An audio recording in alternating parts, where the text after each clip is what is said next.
Bonsoir et merci de nous rejoindre pour les informations sur la MBC. On démarre avec les titres. Le système de pension sera réformé et le National Pension Fund sera rétabli, annonce le Premier ministre lors de la PNQ. Le Finance Bill voté avec amendement. Dans son résumé, le Premier ministre appelle la population à s'unir pour reconstruire le pont vers l'avenir. Les tarifs douaniers américains revus à 15% pour les exportations mauriciennes au lieu des 40% initialement annoncés. Les opérateurs économiques se focalisent sur la compétitivité de leurs entreprises. Des tarifs douaniers qui sont également applicables pour une soixantaine de pays. Ils varient entre 10 et 50%. Les marchés mondiaux sont secoués. Et puis, la nouvelle saison hippique démarre demain au Champ de Mars sous le Mauritius Turf Club. On a suivi pour vous les derniers préparatifs. On commence cette édition avec la PNQ à l'Assemblée nationale. Le Premier ministre affirme que le modèle actuel de la CSG a révélé une profonde faille dans la gestion du système. Et malgré les difficultés financières, le gouvernement actuel va réformer le système de pension et va rétablir le National Pension Fund. Le docteur Navin Ramgoolam soutient que l'ancien gouvernement comptait supprimer d'un coup 7 des 8 allocations sociales en juin de cette année. Ce gouvernement, dit-il, a préféré maintenir l'Equal Chance Allowance et supprimer progressivement les autres allocations sur une période de 2 ans. Le compte-rendu de Madhvi Jagarnath. Whether in regard to the progressive phasing out of the social allowances schemes. Le Premier ministre a répondu à la première partie de la PNQ portant sur le nombre d'employeurs ayant cotisé au système de contribution sociale généralisée, la CSG, en indiquant les montants collectés depuis janvier 2025 et les prévisions de recettes pour les différents exercices budgétaires. Madam Speaker, let me at the very outset remind the House that the former government, in a bid to win the 2019 general elections, announced on the 1st of October 2019, on the occasion of the International Day for the Elderly, that the monthly basic retirement pension would be increased from 9,000 to 13,500 without any consideration whatsoever on the sustainability of such a decision. C'était clairement un bribe électoral. Seulement 5 semaines avant l'élection de 2019. Madam Speaker, the former government decided to introduce the CSG to finance the additional budget deficit created by this measure. However, in so doing, they simply destroyed the pension system by abolishing contributions to the National Pension Fund established since 1976 and which served as the cornerstone for our retirement system, providing financial security and stability for our citizens. With regard to Part A of the question, the rates of CSG contribution in respect of an employee earning up to 50,000 rupees a month, or 1.5% and 3% of basic salary for the employee and his employer, respectively. As regards an employee earning above 50,000 rupees a month, the rates of contribution are 3%, and for the employer, 6%. I'm informed by the Mauritius Revenue Authority that from January 2025 to date, the number of employers from the private sector who have contributed towards the CSG is 33,291. In addition, there were some 10,026 self-employed who have contributed to the CSG, and furthermore, the government has also contributed to the CSG. The total amount of the CSG collected from employers during the period January 2025 to date amounts to 5.1 billion rupees, of which 4 billion is from the private sector and 1.1 billion from the public sector. The total amount of CSG collected from employees in the private and public sectors amounts to, therefore, 2.6 billion rupees. As regards self-employed, they have contributed a total of 123 million rupees during the period January 2025 to date. The projected CSG collection from employers for financial year 2025-2026 is 9.6 billion rupees, and for financial year 2026-2027, it is 10.9 billion rupees.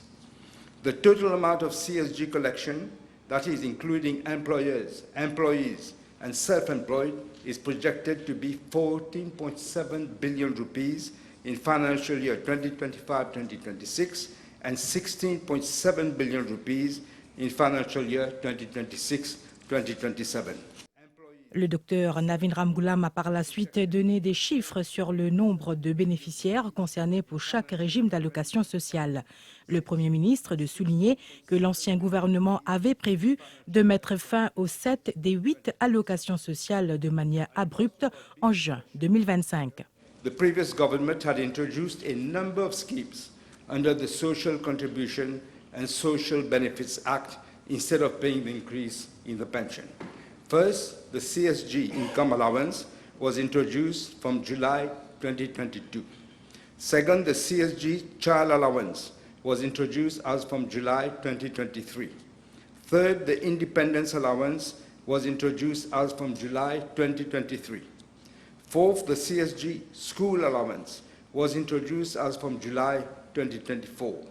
Fifth, the pregnancy care allowance was introduced as from July 2024. Sixth, the maternity allowance was introduced again from July 2024. Seventh, the revenue minimum guarantee was introduced in July 2024. And eighth, the equal chance allowance was introduced in July 2024. With regard to part B1 of the question, I'm informed by the MRA that the number of beneficiaries under each scheme since January 2025 to date is as follows. 1, 349,168 under the CSG income allowance, 38,783 under the CSG child allowance, 6,780 under the independence allowance, 84,478 under the CSG school allowance, 3,909 under the pregnancy care allowance, 11,117 under the maternity allowance, 58,562 under the revenue minimum guarantee, 10,117 under the equal chance allowance. Madam Speaker, all these allowances, except for the independence allowance, were planned to end abruptly in June 2025 by the previous government. I'm also informed by the MRA that for the period January 2025 to date, a total amount of 7.6 billion rupees have been disbursed from all these schemes. In addition, Madam Speaker, government is paying the CSG retirement benefits, the industrial injury benefit, and the disability allowance. During the period January 2025 to date, a total of 2.1 billion rupees has been disbursed for these expenditures. The previous government must have known, surely they must have known, that these allowances were not sustainable. Let me quote the former Minister of Finance when he replied to a parliamentary question in October 2023, confessed, and I quote, « Il ne reste donc rien par rapport aux contributions de la CSG », unquote. I would also like to inform the House that for financial year 2024-2025, payments effected under the CSG far exceeded the contributions being collected by some 9.3 billion rupees. Malgré les difficultés financières, le gouvernement, dira le docteur Navin Ramgoolam, a décidé de maintenir l'Equal Chance Allowance et de procéder à une suppression progressive sur 2 ans des autres allocations. Madam Speaker, the compassionate government, we are ensuring that the CSG allowances, instead of ending abruptly, as was planned in June 2025, we have decided to gradually phase it out over the next 2 years. We are also providing that vulnerable individuals and households registered on the Social Register of Mauritius will continue to receive these allowances in full, including the independence allowance. Furthermore, we also provided that the payment of the disability allowance to persons over 60 years who are now not eligible for basic retirement pension but will qualify under the income support criteria. B, the increase of the revenue minimum guarantee allowance has been increased from 500 rupees to 899 rupees in financial year 2025-2026 and a further 1,890 rupees in financial year 2026-2027 so as to ensure that a full-time worker earns a minimum monthly revenue of 20,000 rupees. And C, we are maintaining the equal chance allowance of 2,000 rupees per month for households earning less than 20,000 rupees monthly. Madam Speaker, the previous government had introduced the CSG and knowingly undermined the very purpose of the National Pension Fund. The NPF, I remind the House, was established in 1976, operated as a contributory scheme. That is, both employees and employers made mandatory contributions, which were then invested to ensure long-term sustainability and to provide retirement benefits which were linked to individual contribution. In contrast, the CSG was designed as a pay-as-you-go system. That is, a tax where the funds are credited to the consolidated fund, whereby current contributions are immediately, therefore, used for payments, with no direct link between what an individual contributes and what they ultimately receive. The CSG is rapidly revealed deep structural weaknesses that now threaten the very foundations of our pension system and the fiscal health of our nation. In regards to Part B2 of the question, there would have been significant savings in relation to expenditure, that is, if we had implemented what the previous government planned, that is, ending the payments in June 2025. On the contrary, we are making provision for the payment of the allowances over the next 2 years, despite the fiscal challenges we are facing. In addition, we are taking steps to reform the pension system with a revamped NPF. In this context, as I have announced in the budget speech, the setting up of a commission of experts to look into the reform of the various pillars of the pension system, as well as the revamping of the national pension system, is ongoing. The Ministry of Finance is currently liaising with both the IMF and the World Bank to assist in the formulation of the terms of reference of the Commission. I would not like, Madam Speaker, to preempt the recommendations of the Commission, but however, it is obvious that the bulk of the CSG contributions in its current form would be used to finance the new NPF system. Madam Speaker, I wish to emphasize that review of the CSG allowances needs to be considered in conjunction with the overall revamping of the pension system. This reform is absolutely critical and has to be looked into in a global or holistic manner. It does not only aim at enhancing fiscal sustainability, but will also ensure a parity between what each generation pays and receives, thereby promoting fairness in intergenerational burden sharing. Ce mardi, lors de la réponse à la PNQ, le Premier ministre a donné quelques détails supplémentaires sur la refonte du système de pension.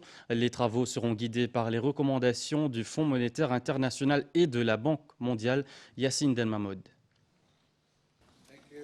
Le système de pension connaîtra une refonte totale. C'est ce que le Dr Navin Ramgoolam a déclaré pendant sa réponse à la Private Notice Question au Parlement aujourd'hui. Un comité assisté du Fonds monétaire international et de la Banque mondiale se penchera sur la question. We are taking steps to reform the pension system with a revamped NPF. In this context, as I have announced in the budget speech, the setting up of a commission of experts to look into the reform of the various pillars of the pension system, as well as the revamping of the national pension system, is ongoing. The Ministry of Finance is currently liaising with both the IMF and the World Bank to assist in the formulation of the terms of reference of the Commission.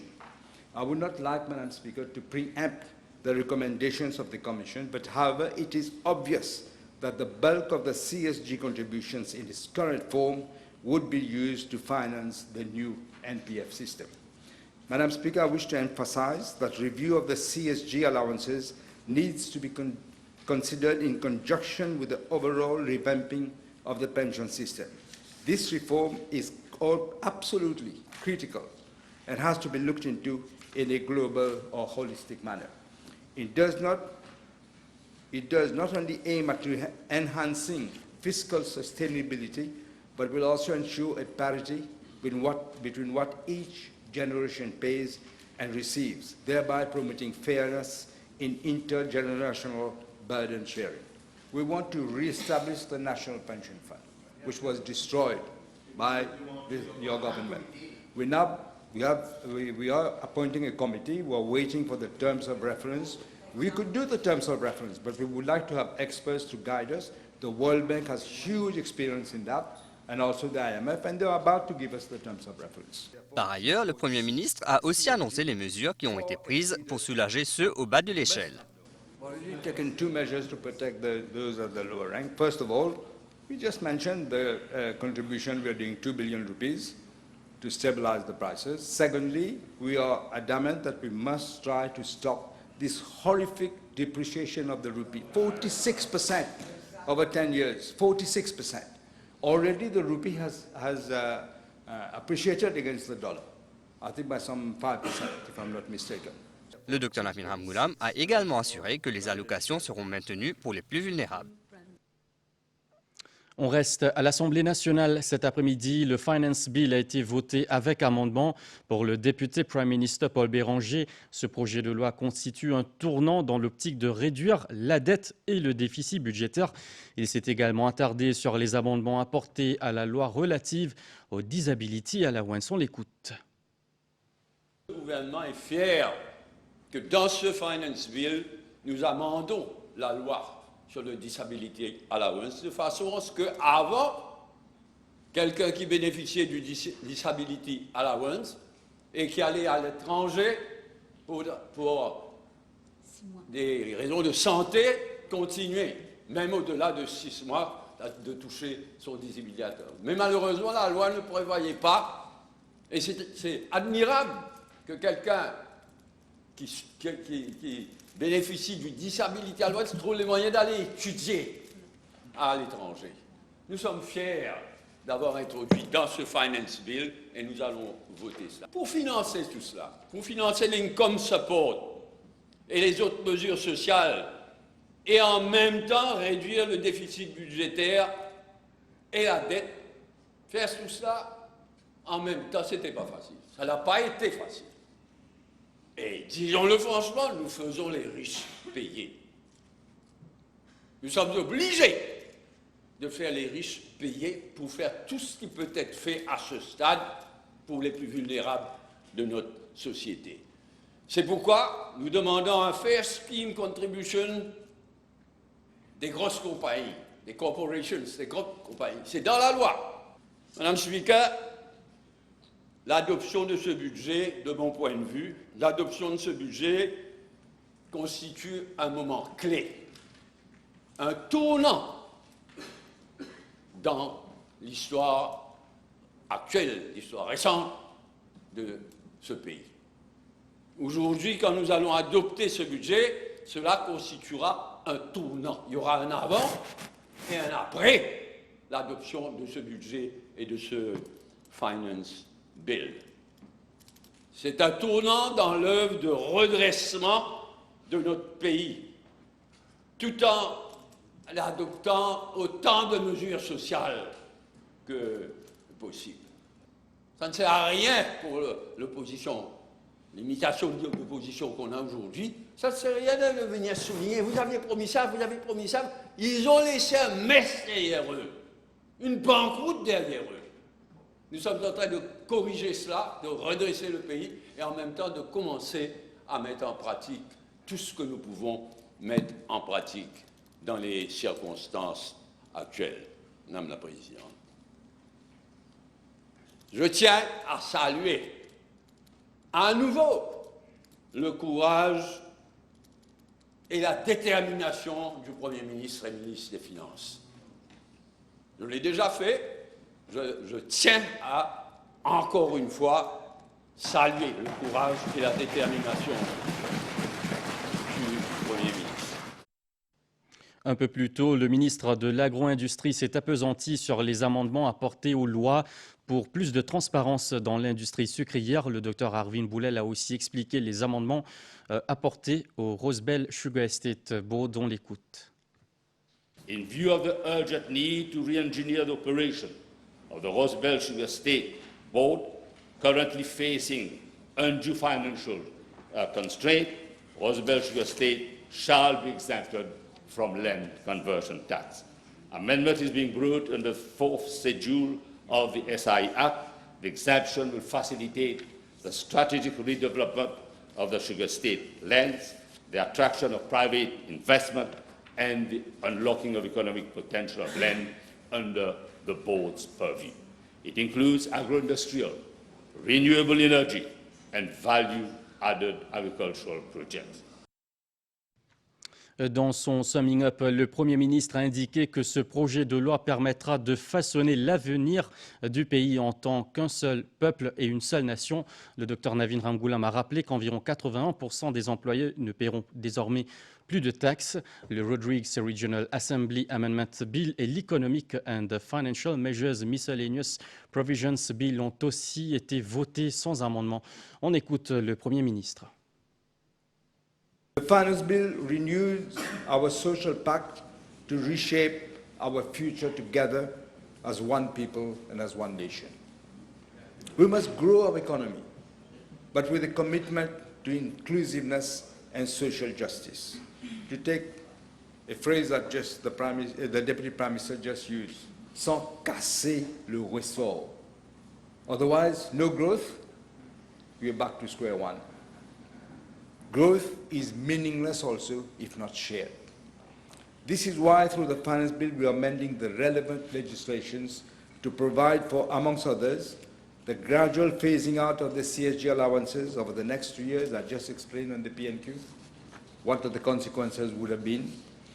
For the increase of the revenue minimum guarantee allowance to ensure that the full-time worker earns a minimum monthly revenue of 20,000 rupees, and also for maintaining the equal chance allowance of 2,000 rupees per month for households earning less than 20,000 rupees monthly. As a compassionate government, we have also provided for the payment of a monthly income support of 10,000 rupees to individuals aged 60, 20,000 rupees if it's a couple, and above, who will not qualify for the basic retirement pension subject to eligibility criteria. We have ensured that those who are less privileged are supported, while those who have the means do contribute their fair share to rebuilding Mauritius. Through these amendments, Madam Speaker, in the Finance Bill, let me remind the House, some 81% of employees will not pay any income tax, 81%. And 75,000 individuals earning between 500,000 rupees and 1 million rupees will be paying less tax. B, we are removing VAT on a range of essential foods to protect the purchasing power of the most vulnerable. And C, we are giving certainty to individuals and the business community as well about the temporary measures. The Deputy Prime Minister just stressed it. Temporary nature of some of the new tax measures, such as the fair share contribution.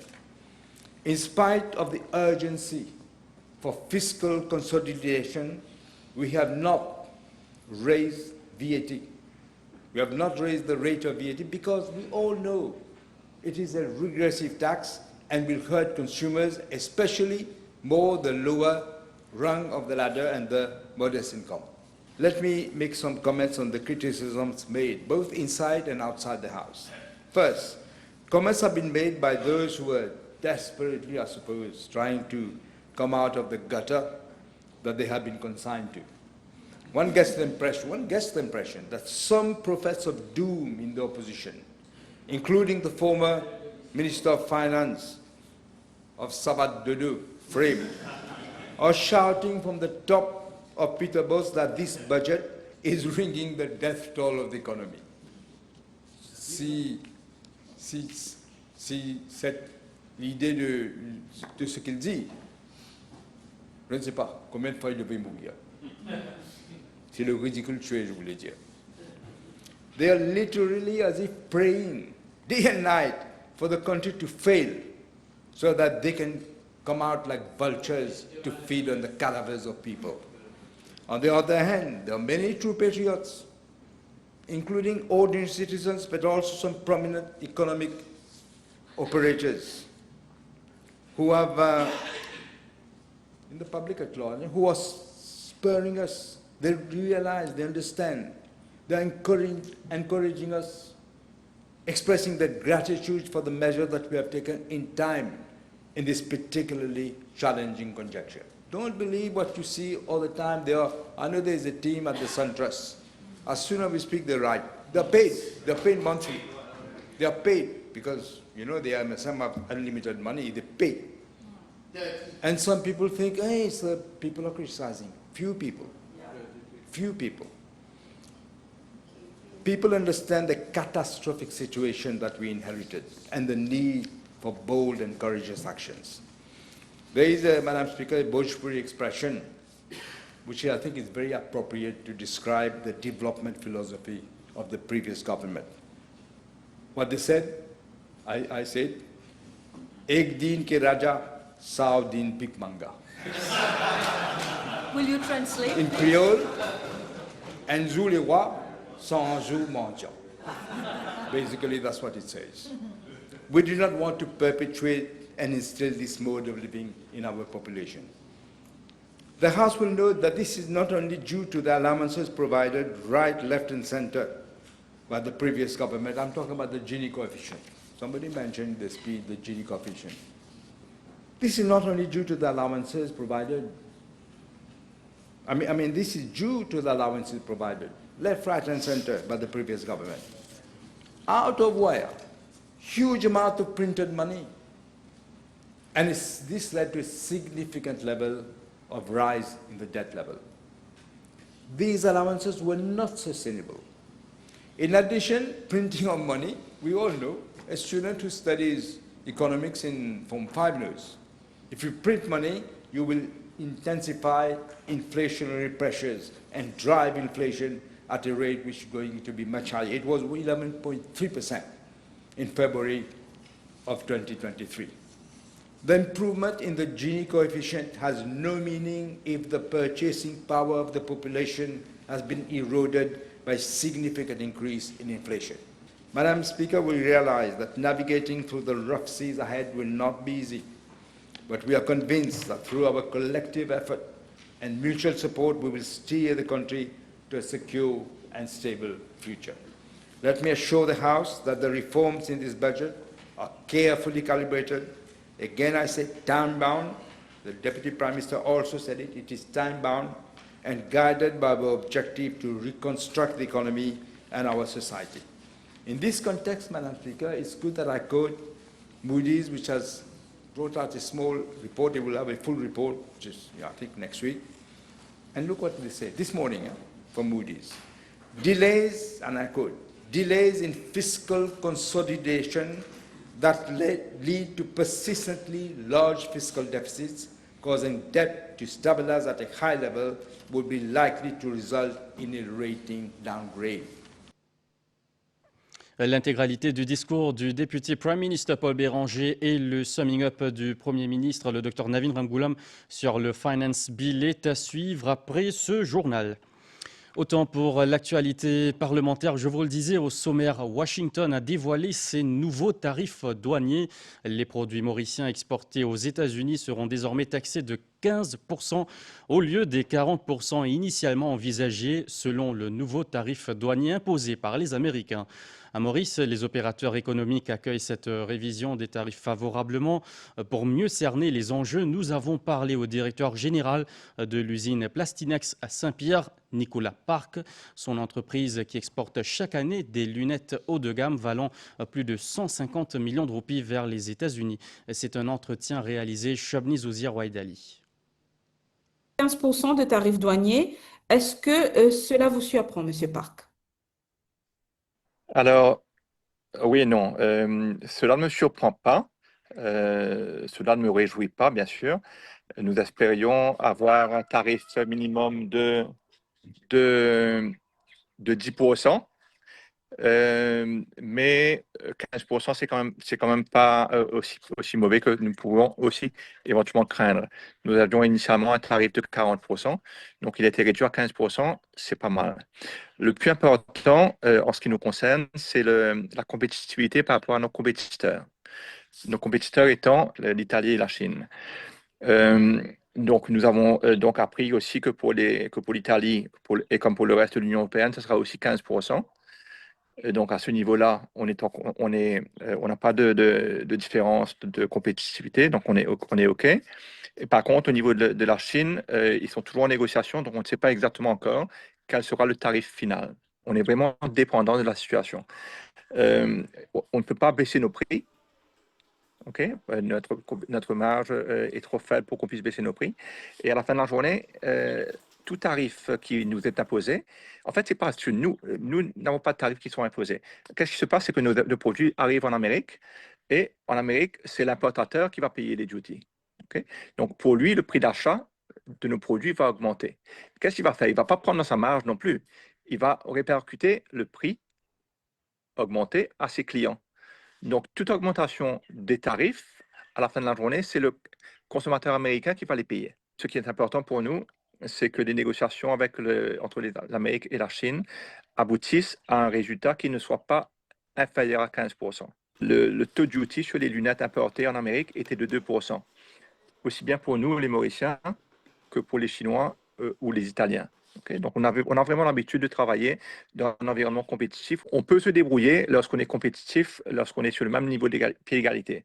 Si par contre, les négociations avec la Chine, entre la Chine et les États-Unis aboutissent à un taux de duty qui est inférieur à 15%, là, cela nous mettra dans une position difficile. Et puis, le cabinet a pris note de ces nouveaux droits de douane émis par le président Trump, qui a souligné la volonté de certains pays de négocier et de remédier aux déséquilibres commerciaux existants avec les États-Unis. Depuis l'imposition des droits de douane, le gouvernement mauricien a collaboré avec les autorités américaines à différents niveaux. En réponse à une correspondance du Premier ministre, le président américain a déclaré que Maurice et les États-Unis pourraient négocier un accord qui non seulement résoudrait les déséquilibres commerciaux, mais renforcerait également le partenariat entre les deux nations. Maurice poursuivra les discussions avec les autorités américaines dans l'intérêt du secteur exportateur. Cap maintenant sur New York, cette conférence des Nations Unies en vue de mettre fin au conflit israélo-palestinien. Elle est centrée sur la solution à deux États. Sur place, Maurice a réaffirmé son soutien ferme à cette solution et a appelé la communauté internationale à n'épargner aucun effort pour sa concrétisation. Le récit de Farah Konaï. Du 28 au 30 juillet dernier, quelques 125 États, dont Maurice, ont participé à la conférence axée sur la Palestine et la solution à deux États. La conférence qui s'est tenue au siège des Nations Unies à New York et qui était coprésidée par la France et l'Arabie Saoudite a mis l'accent sur la nécessité d'une solution politique au conflit israélo-palestinien. Il faut savoir que cette conférence s'est déroulée dans un contexte dramatique à Gaza, où la population est non seulement confrontée à une guerre, mais aussi à une famine sans précédent. Dès l'ouverture de la conférence, le secrétaire général de l'ONU, Antonio Guterres, a appelé la communauté internationale à agir avant qu'il ne soit trop tard. Il devait également souligner l'urgence de passer du discours à l'action. My central question to those who stand in the way is this: what is the alternative? A one-state reality where Palestinians are denied equal rights and forced to live under perpetual occupation and inequality? Or a one-state reality where Palestinians are expelled from their land? That is not peace. That is not justice. That is not in accordance with international law, and that is not acceptable. Lors de la séance plénière de la conférence, Maurice, par la voix de son représentant permanent auprès de l'ONU, devait renouveler son soutien à une solution à 2 États. Milan Mitarban invitera également la communauté internationale à maintenir une paix durable et prospère dans la région.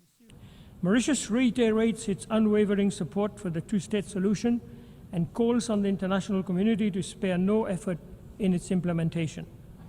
The need for this solution has become still more urgent as we hear of the persistent, harrowing accounts of the unimaginable and horrific situation in Gaza, the loss of innocent lives and the dehumanization of the population who are subjected to displacement, disease and starvation. Mauritius will continue to support all initiatives at the UN to bring a just, peaceful, comprehensive and lasting solution to the conflict. Pendant 3 jours, plus d'une centaine d'États membres des Nations Unies ont exprimé leur soutien à la solution à 2 États, et cela en l'absence de 2 acteurs majeurs, Israël et les États-Unis. Retour à Maurice, et si raconter des histoires devenait un outil d'enseignement, c'est l'objectif du Storytelling Project 2025 qui a réuni des enseignants du secondaire au MGI cette semaine. Ils ont été formés à l'art du conte pour mieux captiver leurs élèves et intégrer cette méthode au Foundation Programme. Un retour aux racines et à l'oralité pour redonner vie à l'apprentissage. Andjuram Goulam. On ne vous raconte pas d'histoire, ou plutôt si, on va vous en raconter une et elle est belle. Le storytelling fera bientôt son entrée dans le Foundation Programme dans les salles de classe. L'oralité structure la pensée. Elle prépare à l'écriture. Le coup d'envoi du projet a été donné au théâtre du MGI à Moka.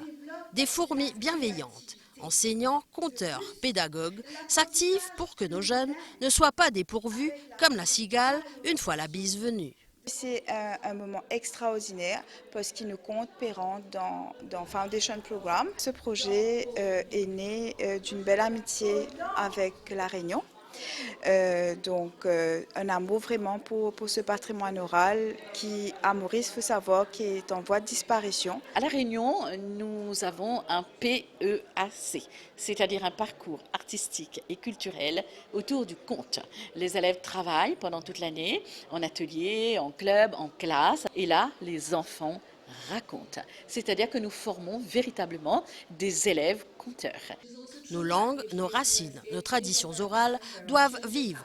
Petit frère, Guide Gawai, jusqu'à Rodrigue, quelle qu'en soit la forme, chaque petite histoire est une grande richesse. I will go far back as Alphonse Ravato. The way he was relating or singing, the way he brought a lot of things in. Eddie Rodriguez, one song that I like, la chanson Rodriguez, Cigar Rodriguez, c'est Petit Jean-Louis, vole la peau. That is a beautiful song. It is not coming immediately. Tipi à lui. Tipi à lui. Tipi à lui. Celui qui a soufflé la bonne réponse au ministre, c'est Luc Clerc. C'est un monsieur qui s'appelle Oclo, c'est madame qui s'appelle Ocline. Alors c'est un grand travailleur, c'est un homme bien intelligent. Alors dans le village où il est resté, il a un grand terrain, il travaille, il planté. Après il amène ça dans le bazar pour ma terrain, il vendait. Un beau jour, un voleur, il rentre dans la case. Il y a 3 voleurs qui rentrent sur la case. Un voleur s'appelle Comte, un voleur s'appelle Ce Monsieur, un voleur s'appelle Miracle. Alors il rentre dans la case pour voler. En même temps, au clos, avec cette femme rentrée sur le bazar, mais il tient un livre, il met son compte là-dedans. Alors, quand il rentre dans l'armoire, alors il dit femme, donne-moi mon compte dans l'armoire. Alors, compte, tu comprends, au clos, une toulie, compte sauvé. Il dit femme, gagne un bâton pour baiser ces messieurs. Alors, ces messieurs qui n'ont pas qu'elle est salle, sauvé y aller. Tu n'as pas trouvé miracle, des hommes dans la case, alors miracle qui tient Balili, sauvé-lui aussi. Et cette information de dernière heure pour le sport mauricien, Tour de France féminin. Kimberley Lecourt-Piénard continue d'écrire une belle page de son histoire. La Mauricienne a conservé le maillot jaune ce vendredi au terme d'une 7e étape particulièrement redoutée. Elle a fini 6e de la course et là, il reste encore 2 étapes. Et vu sa combativité d'aujourd'hui, elle pourrait continuer à réaliser l'exploit au général jusqu'à dimanche. Je vous le disais au sommaire, la nouvelle saison hippique démarre demain au Champ de Mars. Ce vendredi, place aux derniers préparatifs. Rénovation, réaménagement et maintenance, c'était au programme avant l'arrivée des turfistes. Christian City a suivi les préparatifs en vue de cette rentrée hippique.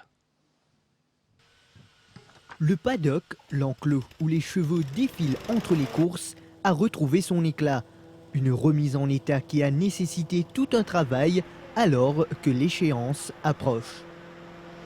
Des côtés infrastructure, des côtés box, écurie, nous bien faire beaucoup de choses pour dire nous arrivons là. Enfin, pas si ça l'état qui était avant là. C'est bien difficile parce que jusqu'à là, il y a un événement qui nous peut construire pas d'eau. Nous allons laver, nous allons entretenir partout, nous allons checker, mettre propre partout. Et puis demain, le public capable trouve le paddock, il retourne comment les passer. Il y a beaucoup à faire en cause, car nous travaillons très fort pour faire le mieux pour nos publics mauriciens, regarder les causes qui MTC organisées. Outre le rehaussement des infrastructures et une nouvelle couche de peinture, l'enceinte du bâtiment de la Mauritius Turf Club Sports and Leisure Limited compte accueillir quelques nouveautés. Nous avons aussi introduit de nouveaux concepts comme le Family Area, où il n'y aura pas de betting ou d'alcool. Donc, il y aura plein d'activités pour les enfants, comme un jumping castle, des clowns, un entertainment, de la musique. Nous avons un nouveau food court, la vraie cuisine mauricienne. Le Champ de Mars est prêt à vibrer une nouvelle fois au son des sabots. Les turfistes y étaient déjà aujourd'hui pour miser sur leurs favoris. Le coup d'envoi est prévu pour demain. La première course classique est la Duchesse sur 1400 mètres, un rendez-vous très attendu avec 10 chevaux au départ. La dernière édition remonte à 2022 avec la victoire de Royal Wolf. L'écurie Gojador avec 2 partants tentera une nouvelle fois de remporter cette coupe. Un avant-goût avec Rajiv Gunput. L'attraction principale de cette première journée demeure la première course classique de la saison, la Duchesse. Sur une distance de 1400 mètres, cette épreuve est réservée aux nouveaux coursiers. It's Raining William de l'écurie Gojador et Wolf Mountain de l'entraînement Paul Foukyun sont parmi les favoris, mais ont tiré de mauvaises lignes. Je ne suis pas trop inquiet pour It's Raining William, dans le sens que parfois il marque un temps d'arrêt. Je compte sur Nunes pour le placer là où il faut. Pour lui, de toute façon, vient de l'arrière. Je pense que ça va être une course courue sur la distance. S'il y a de la vitesse à l'intérieur, ça peut nous être favorable avec Wolf Mountain. Le jockey de Nouvan Mansour est intelligent, il saura lier à la course et faire ce qu'il faut. Le départ de la course principale est prévu à 15h40. Par ailleurs, les officiers de la Horse Racing Integrity Division veillent au grain afin de faire respecter les règlements. Ici, l'étape traditionnelle de la prise de sang pour les vérifications nécessaires. L'organisation des courses hippiques restituées donc au Mauritius Turf Club, c'est l'aboutissement d'un engagement pris, affirme le bureau du Premier ministre qui rappelle dans une communication que le Dr Navin Ramgoolam s'était engagé à redonner ses lettres de noblesse aux courses de chevaux. Le Dr Navin Ramgoolam compte marquer cet événement par sa présence demain au Champ de Mars. Il assistera à la course principale et à la cérémonie de récompense. On clore cette édition avec les centenaires. 3 Mauriciennes nées en 1925 ont soufflé les 100 bougies en juillet. Il s'agit de Marie-Suzanne Louise Félix de Beaubassin, née le 3 juillet, Edwin Quirin de Port-Louis, né le 14 juillet, et Péchaï Murden de Bonaccueil, né le 2 juillet 1925. 100 ans de souvenirs, de sagesse et de vie. Joyeux anniversaire à nos centenaires.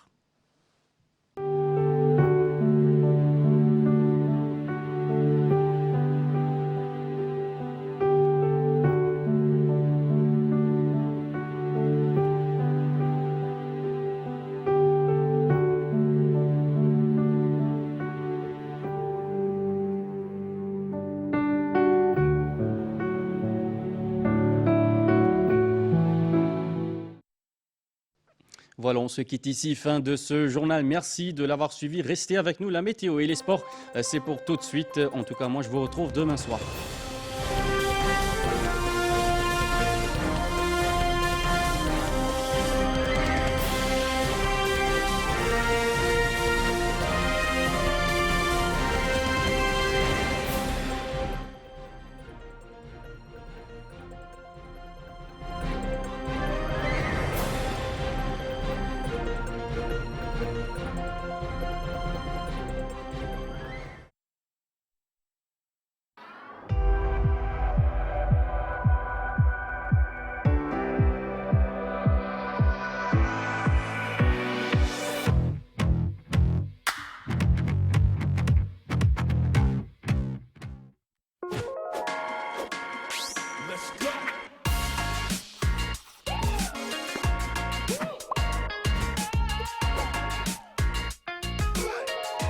Soupline, infiniment doux, souplinement parfumé.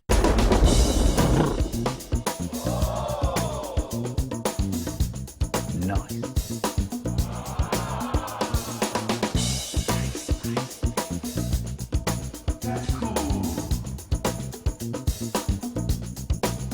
Galaxy upgrades your life.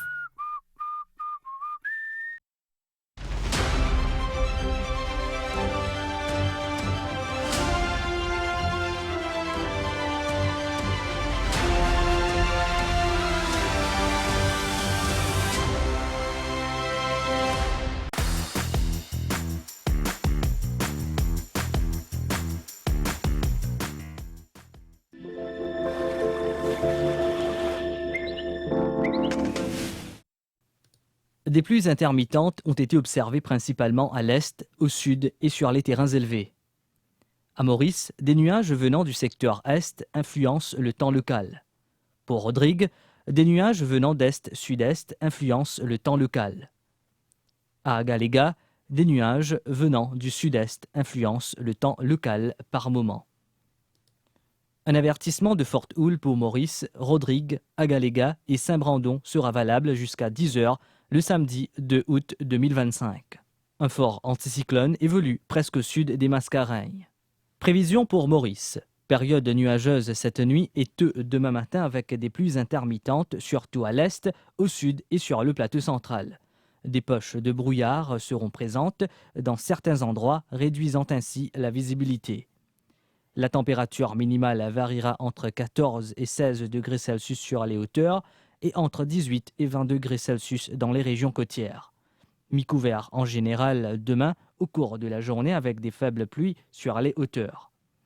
La température maximale variera entre 20 et 22 degrés Celsius sur le plateau central et entre 25 et 27 degrés Celsius dans les régions côtières.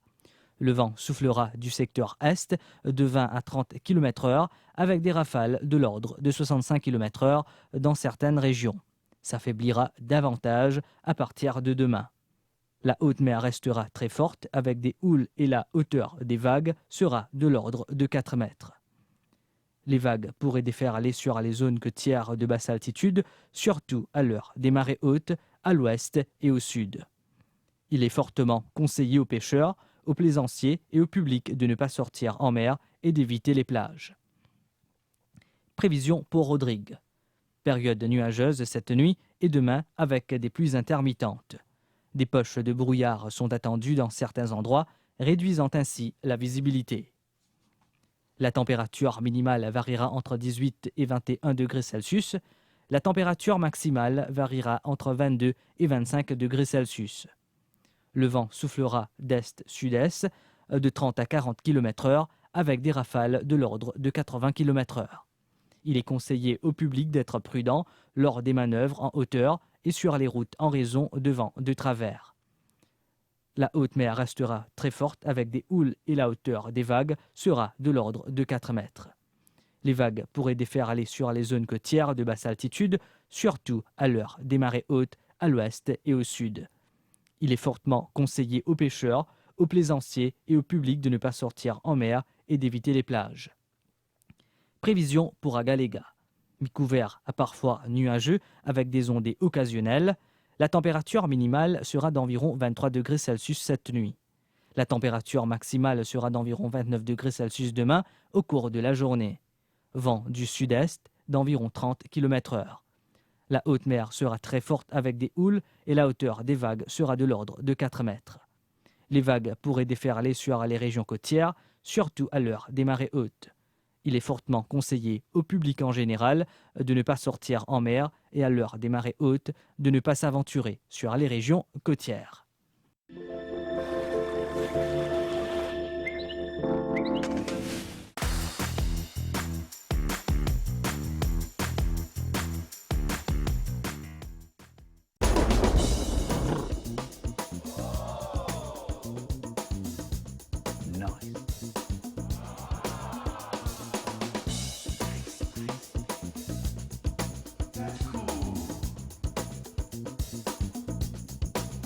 Galaxy upgrades your life.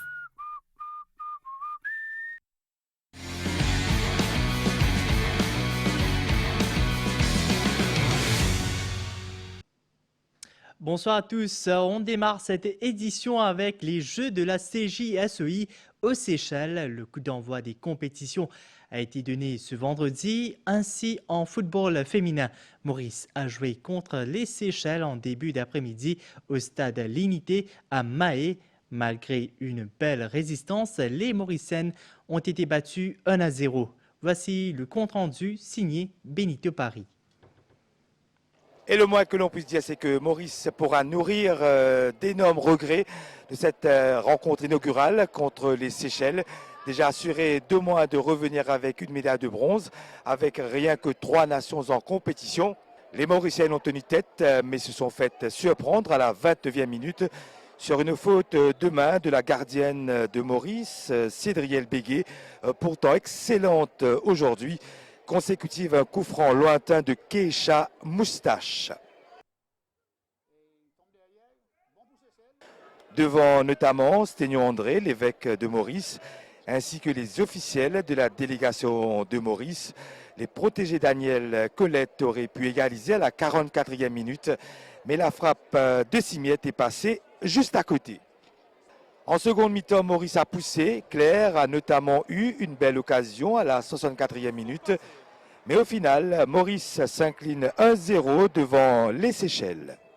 Il y a beaucoup d'occasions, on domine l'équipe là aussi, mais nous perdons 3 points par juste un coup de pied arrêté.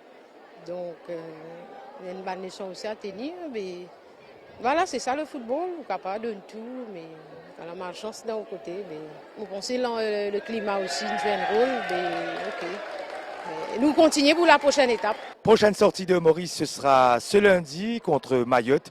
La victoire est impérative pour les Mauriciennes afin de prendre une option sur la médaille d'argent.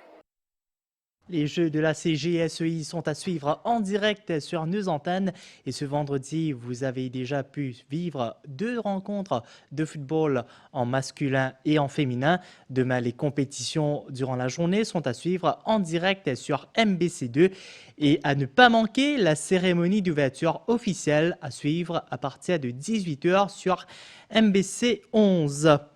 Dans le sillage de cette compétition, le ministre de la Jeunesse et des Sports, Devan Nagalingam, arrivé aux Seychelles jeudi soir, est allé à la rencontre de la délégation mauricienne. Il a profité de l'occasion pour assister au match inaugural de nos footballeuses cet après-midi. On passe un peu partout. Ce matin, nous faisons l'ouverture. Quand nous avons tout les Mauriciens, tous les athlètes, et dans différentes disciplines confondues. Et si est certain qu'ils s'acquèrent dans ces disciplines en préparation et je pense qu'ils vous donnent le maximum et qui attendent l'évolution dans les jours qui viennent et moi aussi qui nous peut faire bien. Les Jeux de la CJSEI, c'est aussi un espace d'expression culturelle. Dans ce volet, Maurice est représenté par 12 jeunes. Ce vendredi, une équipe de la MBC a assisté à une répétition générale des prestations mauriciennes dans le cadre du programme d'échange culturel. Un moment capté à Beauvallon, aux Seychelles. Voici le reportage signé Jessira Mojanukara. Le lendemain de son arrivée aux Seychelles, les Mauriciens engagés dans le volet culturel s'est déjà mise au travail, comme en témoigne cette session d'entraînement.